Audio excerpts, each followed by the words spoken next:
Premiere Pro কিংবা যে কোনো ভিডিও এডিটরে কাজ করতে গেলে টেক্সট নিয়ে কিন্তু অনেক কাজ করতে হয়, টেক্সটকে অ্যানিমেট করতে হয়। তো আজকের এই লেসনে আমরা শিখব কীভাবে কোনো টেক্সটকে আপনি অ্যানিমেট করতে পারেন অ্যাডোবি প্রিমিয়ার প্রো ব্যবহার করে, এবং সেই টেক্সটের একটা টেমপ্লেট কীভাবে তৈরি করে রাখতে পারেন যাতে করে সেটা অ্যাগেন অ্যান্ড অ্যাগেন আপনি ব্যবহার করতে পারেন।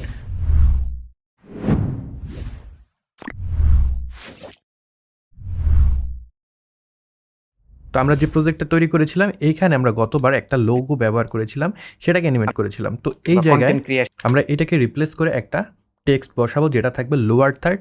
আমাদের যে সাবজেক্ট রয়েছে তার নাম আমরা এখানে দেখাতে চাচ্ছি, রাইট? তো আমরা এখান থেকে আমাদের যে ছবি ছিল আগে সেটাকে ডিলিট করে দিলাম, এখানে আমরা একটা টেক্সট দিয়ে সেটাকে রিপ্লেস করব। তো টেক্সট অ্যাড করার জন্য কী করতে হয়, আমরা যদি এখানে টুলস প্যানেলে চলে আসি, একদম লাস্টে একটা টুলস আছে দেখবেন টাইপ টুল। এটার আন্ডারে দুইটা টুল আছে, একটা হলো টাইপ টুল আর একটা হলো ভার্টিক্যাল টাইপ টুল। আমরা মূলত টাইপ টুল ব্যবহার করব। টাইপ টুলটাকে আমরা সিলেক্ট করলাম, এটাকে আপনি হোল্ড অ্যান্ড প্রেস করে রাখলে কিন্তু অপশন দুটো দেখতে পারবেন। প্রথমটা সিলেক্ট করলাম। ভার্টিক্যাল টাইপ টুল হলো লম্বালম্বিভাবে লেখার জন্য, আর নর্মাল টাইপ টুল হলো আমরা হরাইজেন্টালি যদি লিখতে চাই।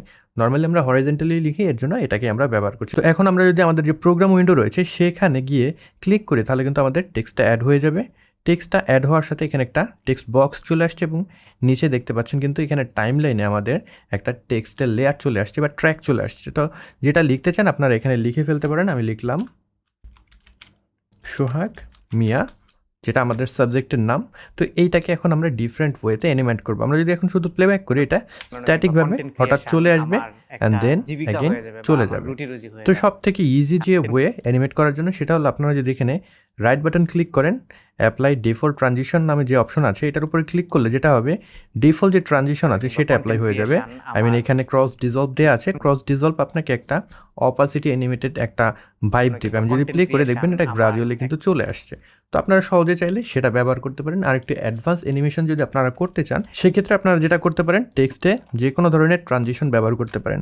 ইফেক্টস প্যানেলে চলে যেতে পারেন, এখান থেকে ভিডিও ট্রানজিশন নামে যে এফেক্টগুলো রয়েছে এই ফোল্ডারে যদি আমরা প্রবেশ করি অনেকগুলো এফেক্ট পেয়ে যাব। সো আপনি যদি চান এটা স্লাইড করবে যে কোনো একটা দিক থেকে, আপনি স্লাইড নামে যে ট্রানজিশনটা রয়েছে এটাকে ক্লিক অ্যান্ড ড্র্যাগ করে শুরুতে ছেড়ে দিলেন তাহলে কিন্তু এখানে অ্যাড হয়ে গেল। আপনারা দেখতেই পাচ্ছেন এখানে স্লাইড কিন্তু অ্যাড হয়ে গিয়েছে। বাই দ্য ওয়ে আমি যদি এটাকে একটু বড় করি সাইজটা তাহলে দেখতে হয়তো আপনাদের একটু সুবিধা হবে। সো আমি এই সাইজ করে রাখলাম। তো এখানে স্লাইড নামে যে ট্রানজিশন সেটা অ্যাড হয়ে গিয়েছে। আমি যদি প্লেব্যাক করি তাহলে দেখতে পারবেন আমাদের যে টেক্সট আছে সেটা কিন্তু একটা দিক থেকে চলে আসছে, রাইট? তো এটার ডিরেকশন যদি আপনি চেঞ্জ করতে চান স্লাইডটাকে সিলেক্ট করবেন, দেন দেখবেন ইফেক্টস কন্ট্রোল প্যানেলের ভিতরে নতুন একটা প্যানেল উন্মুক্ত হয়েছে। এইখান থেকে আপনি যে ডিরেকশন চেঞ্জ করতে পারবেন। এইখানে যে কোনো একটা কর্নারে যদি আপনি ক্লিক করে দেন ওই দিক থেকে আসবে। আপনি যদি এটা বাম থেকে না আসে ডান থেকে আসছে এরকম চান তাহলে এই যে অ্যারোটা আছে এটার উপরে যদি ক্লিক করে দেন, এবার যদি প্লে দেন তাহলে দেখবেন এটা কিন্তু এদিক থেকে আসছে।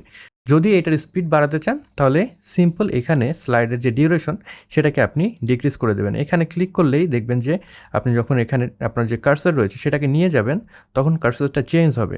এবার যদি এটাকে ক্লিক অ্যান্ড ড্র্যাগ করেন তাহলে কিন্তু ডিউরেশনটা ট্রানজিশনের কমে যাবে। এবার যদি আমরা প্লে দিই তাহলে দেখবেন আর একটু দ্রুততার সাথে আসছে। তো এগুলো ছিল আমাদের প্রি বিল্ড যে ট্রানজিশনগুলো রয়েছে সেগুলো ব্যবহার করে টেক্সটকে অ্যানিমেশন করার একটা উপায়। তবে আপনি চাইলে কাস্টম ওয়েতে টেক্সটকে আরও অ্যাডভান্স ফিচার দিয়ে অ্যানিমেট করতে পারেন। তো সেটা করার জন্য আমাদের চলে যেতে হবে এসেনশিয়াল গ্রাফিক্স যে প্যানেল রয়েছে সেটার ভিতরে। আমরা যদি এখানে প্রবেশ করি এই প্যানেলটা উন্মুক্ত হবে।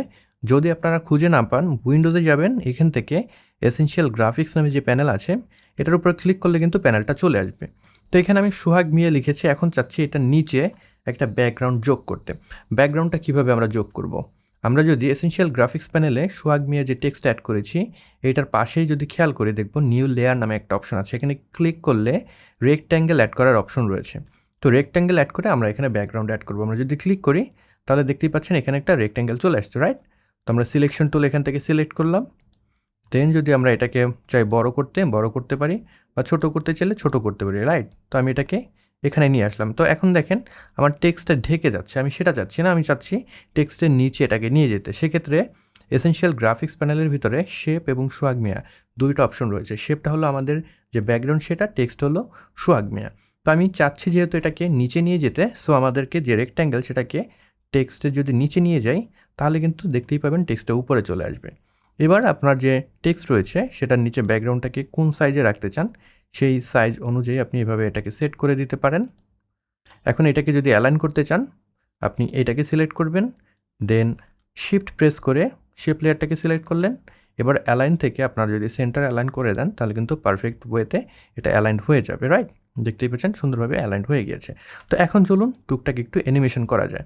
প্রথমে আমরা ব্যাকগ্রাউন্ডটাকে অ্যানিমেট করব, যাতে করে ব্যাকগ্রাউন্ডটা আসলে মিডল থেকে আমাদের চারিদিকে ছড়িয়ে যায়, এরকম একটা ইফেক্ট আমরা পাই। সেটা করার জন্য আমাদের শেপ লেয়ার সেটাকে সিলেক্ট করতে হবে, দেন চলে যেতে হবে এটার নিচেই দেখবেন স্কেলের অপশন রয়েছে এই জায়গায়, রাইট? তো এখানে আমাকে এটাকে অ্যানিমেট করার জন্য প্রথমে স্পেস বার আমরা প্রেস করব, কতটুকু অংশে অ্যানিমেট করতে চাই। সো আমি মেবি এই পর্যন্ত আমি চাই, এই জায়গায় গিয়ে আমাদের শেপ লেয়ারটা উন্মুক্ত হবে। সো এই পজিশনে প্লেয়ারটা নিয়ে গেলাম, দেন আমাদের মেকশিওর করতে হবে এই লেয়ারটা সিলেক্টেড আছে, ট্র্যাকটা। তারপরে এখান থেকে স্কেলের ভিতরে দেখবেন টগল অ্যানিমেশন ফর স্কেল নামে একটা অপশন রয়েছে। এটাতে যদি ক্লিক করেন তাহলে ওইখানে স্কেলের একটা কি ফ্রেম অ্যাড হয়ে যাবে। দেন আমরা শুরুতে চলে আসব এবং এখান থেকে এটা যদি স্কেল চেঞ্জ করি তাহলে কিন্তু এটা অ্যানিমেট হবে। তো আমি এখানে চাচ্ছি আসলে মাঝখান থেকে ডান এবং বাম পাশে ছড়িয়ে যাবে আমাদের স্কেলটা একটা লাইন থেকে, এটা মূলত একটা রেক্ট্যাঙ্গেল হবে। তো সেটা করার জন্য আমাদের কিন্তু একসাথে যদি স্কেলের এক্স এবং ওয়াই ভ্যালু অ্যানিমেট করি তাহলে কাজ হবে না, শুধুমাত্র আমাদের এটার যে এক্স ভ্যালু রয়েছে সেটাকে অ্যানিমেট করতে হবে। তো এই কারণে এখানে যে শিকল রয়েছে সেটাকে আমি ক্লিক করে আলাদাভাবে যাতে আমি করে আমার এটার যে উইডথ এবং হাইট অ্যানিমেট করতে পারি সেটাকে সিলেক্ট করতে হবে, রাইট? তো আমি এখান থেকে শুধুমাত্র এই অংশটাকে চেঞ্জ করব। তো এটাকে যদি ডিক্রিজ করে দিই, মেবি আমি এটাকে 0 করে দিলাম। এবার যদি আমি এটাকে প্লেব্যাক করি তাহলে দেখতেই পাবেন আমাদের যে স্কেলটা আছে সেটা কিন্তু অ্যানিমেট হচ্ছে, রাইট? ছড়িয়ে যাচ্ছে। তো সুন্দর একটা অ্যানিমেশন কিন্তু এখানে আমরা পেলাম। এবার এটাকে আরেকটু স্মুথ করার জন্য আমরা এফএক্স কন্ট্রোল প্যানেল থেকে এটাকে আরও একটু মডিফাই করতে পারি। চলে যাব এফএক্স কন্ট্রোল প্যানেলে, এখান থেকে আমাদের যে শেপ লেয়ার রয়েছে সেটাকে কিন্তু এখানে খুঁজে পাবো। অ্যারোতে ক্লিক করব, দেন আমরা যদি স্ক্রল ডাউন করি তাহলে দেখবেন আমরা যে এটা ট্রান্সফর্মের ভার্টিক্যাল স্কেল, হরিজন্টাল স্কেল কিন্তু অ্যানিমেট করেছি, রাইট? এখানে কি ফ্রেম অ্যাড হয়ে গিয়েছে। তো এইখান থেকে আমরা যদি এটাকে আরেকটু বড় করে দেখতে আমাদের সুবিধা হবে। আমি এটাকে আরেকটু বড় করলাম, মেবি এটুকু, রাইট? তো এখান থেকে আমাদের প্রথম যে ভ্যালুটা রয়েছে কি ফ্রেমের, এটার উপরে রাইট বাটন ক্লিক করব, এটাকে ইজ আউট করে দেব, অ্যান্ড দেন আমাদের সেকেন্ড যে ভ্যালু আছে সেটার উপরে ক্লিক করে রাইট বাটন আমরা ইজ ইন করে দেব। তাহলে দেখবো আমরা এটা কিন্তু একটু স্মুথলি অ্যানিমেট হচ্ছে। আর একটু স্মুথ করার জন্য হরাইজন্টাল স্কেল এটা যে অ্যারো আছে এখানে ক্লিক করবেন, দেন এখানে দেখবেন একটা কার্ভ চলে আসছে। এই কার্ভটাকে সিলেক্ট করে আপনি যদি ড্র্যাগ করেন এইভাবে তাহলে কিন্তু আরও ফার্দার অ্যানিমেট করতে পারবেন। এবার আমরা যদি প্লে দেই তাহলে দেখবো এটা আরও স্মুথ হয়ে গিয়েছে, সুন্দরভাবে কিন্তু এটা চলে আসছে। যদি মনে হয় অনেক দ্রুত হচ্ছে সেক্ষেত্রে কিন্তু আপনি এই দুইটার যে ডিস্টেন্স রয়েছে সেই দুইটাকে যদি চেঞ্জ করে দেন তাহলে কিন্তু আর একটু স্লোলি এটা চলে আসবে, এটা দেখতে আরও ভালো লাগবে। আমি যদি প্লে দিয়ে আপনাদেরকে দেখাই, আমি শুরুতে চলে গেলাম, এখান থেকে যদি প্লে দিই এবার কিন্তু একটা স্মুথনেস এখানে চলে আসছে। সো এই গেল আমাদের বেসিক যে ব্যাকগ্রাউন্ড এডিটিং, সেটা এবার টেক্সটটাকে অ্যানিমেট করা যাক, রাইট? চলে যাব অ্যাগেন আমরা এসেনশিয়াল গ্রাফিক্স প্যানেলে, এটার ভিতরে সোহাগ মিয়া যেটা আছে সেটাকে যেহেতু অ্যানিমেট করব আমরা নতুন এখানে আরেকটা রেক্ট্যাঙ্গেল তৈরি করব। নিউ আইটেমে চলে যাব, এখান থেকে রেক্ট্যাঙ্গেল যদি ক্লিক করি রেক্ট্যাঙ্গেল তৈরি হয়ে গেল। এটাকে আরেকটু বড় করে দেবো আমি। এবার আমাদের অত প্রিসাইজ হতে হবে না, জাস্ট এই লেখাটা যাতে ঢেকে যায় সেরকম হলেই হচ্ছে। লেখার উপরে নিয়ে আসবো। তো এখন দেখেন লেখাটা ঢেকে যাচ্ছে। তো আমরা এই রেক্ট্যাঙ্গেলটাকে আসলে শেপ হিসেবে ব্যবহার না করে মাস্ক হিসেবে ব্যবহার করব। আমি যদি আমাদের যে এসেনশিয়াল গ্রাফিক্স প্যানেল রয়েছে সেটার নিচের দিকে চলে আসি তাহলে দেখবেন অ্যাপিয়ারেন্সের আন্ডারে মাস্ক উইথ শেপ নামে একটা অপশন রয়েছে। এটাকে ক্লিক করে এনেবল করে দিলে দেখছেন আমাদের টেক্সটটা কিন্তু এবার দেখা যাচ্ছে। তবে এবার যদি এই রেক্ট্যাঙ্গেল যে পজিশন রয়েছে সেটাকে চেঞ্জ করি তাহলে কিন্তু নিচের জিনিসগুলো ঢেকে যাচ্ছে, রাইট? কারণ এটা মাস্ক হিসেবে কাজ করছে। এটাকে কাজে লাগিয়ে কিন্তু এখন আমরা অ্যানিমেশনটা করতে পারবো। তো আমি যেহেতু শুধু টেক্সটে অ্যানিমেট করতে যাচ্ছি, ব্যাকগ্রাউন্ডে যাতে এই মাস্কটা এফেক্ট না করে সেটা যেহেতু চাচ্ছি, এর জন্য একটা কাজ আমাদের প্রথমে করতে হবে। আমাদের এসেনশিয়াল গ্রাফিক্স প্যানেলে উপরের দিকে শেপ এবং সোহাগ মিয়া এই দুইটাকে কিন্তু মাস্ক এবং সোহাগ মিয়া যে টেক্সট রয়েছে এই দুইটাকে একটা গ্রুপ করতে হবে। গ্রুপ করার জন্য প্রথমে আমরা এটাকে সিলেক্ট করলাম, দেন শিফট প্রেস করে সোহাগ মিয়া যে টেক্সট সেটাকে সিলেক্ট করলাম। এবার যদি আমরা এখানে যে আমাদের গ্রুপ রয়েছে ক্রিয়েট গ্রুপ এটার উপরে ক্লিক করি তাহলে কিন্তু এই দুইটা একটা গ্রুপের ভিতরে চলে গেল। আমি যদি ফোল্ডারটা আপনাদেরকে মিনিমাইজ করে দেখাই আমাদের টেক্সটটা কিন্তু এখন আলাদা হয়ে গিয়েছে। এবং এখন আমরা যদি এই শেপটাকে মুভ করি এই শেপটা কিন্তু আমাদের নিচের যে ব্যাকগ্রাউন্ড সেটার উপরে এফেক্ট করছে না, রাইট? তো এইটাকে কাজে লাগিয়ে কীভাবে অ্যানিমেট করা যায়, তো আমরা চলে যাব টাইমলাইনে। এখানে আমরা যখন ব্যাকগ্রাউন্ডটা আসছে এখানে চাচ্ছি আমাদের টেক্সটটাও আস্তে আস্তে আসা শুরু করবে, রাইট? স্টার্টিং পজিশন চাচ্ছি। তো স্টার্টিং পজিশন যেহেতু এটা চাচ্ছি, আমরা আমাদের যে শেপটা আছে মাস্কের সেটাকে নিচে নিয়ে আসবো যাতে টেক্সটটা এই পজিশনে না দেখা যায়। এবার শেপটা সিলেক্ট থাকা অবস্থায় আমরা যদি এটার যে পজিশন রয়েছে সেটাকে অ্যানিমেট করি, টগল পজিশন, এটার উপরে যদি ক্লিক করি ওই জায়গায় একটা কি ফ্রেম যোগ হয়ে যাবে। এবার আপনি কতটুকু গিয়ে টেক্সটটাকে অবমুক্ত করতে চান সেটাকে সিলেক্ট করতে হবে। এর জন্য আমি সামনে কিছু দূর গেলাম, সাপোজ এই পর্যায়ে গেলাম, রাইট হিয়ার। অ্যান্ড দেন আমি যদি মাস্কটাকে এখানে নিয়ে যাই, টেক্সটটা দেখা যাচ্ছে, রাইট? এবার যদি আমরা প্লেব্যাক করি, টোটাল যে অ্যানিমেশনটা আমরা দেখতে পারবো চলে আসছে, রাইট? বা কন্টেন্ট ক্রিয়েশন খুব সুন্দর একটা অ্যানিমেশন কিন্তু আমরা পাচ্ছি। যদি খুব দ্রুত মনে হয় আপনার আমাদের টেক্সটটা চলে আসছে, সেক্ষেত্রে আবার ইফেক্টস কন্ট্রোল প্যানেলে গিয়ে আপনাদের যে টেক্সটটা আছে সেই টেক্সটের আগে শেপ নামে যে লেয়ারটা আছে, এটার যে পজিশন রয়েছে সেটা কিন্তু আমরা যে ডিস্টেন্স রয়েছে অ্যানিমেশনের সেটা চেঞ্জ করতে পারি। এখান থেকে আমি যদি ডিস্টেন্সটা একটু বাড়িয়ে দিই, এবার যদি প্লেব্যাক করি বা কন্টেন্ট ক্রিয়েশন তাহলে দেখতে পাবেন এটা কিন্তু সুন্দরভাবে চলে আসছে। তো এটা বেসিক একটা আমাদের কিন্তু লোয়ার থার্ড হয়ে গেল।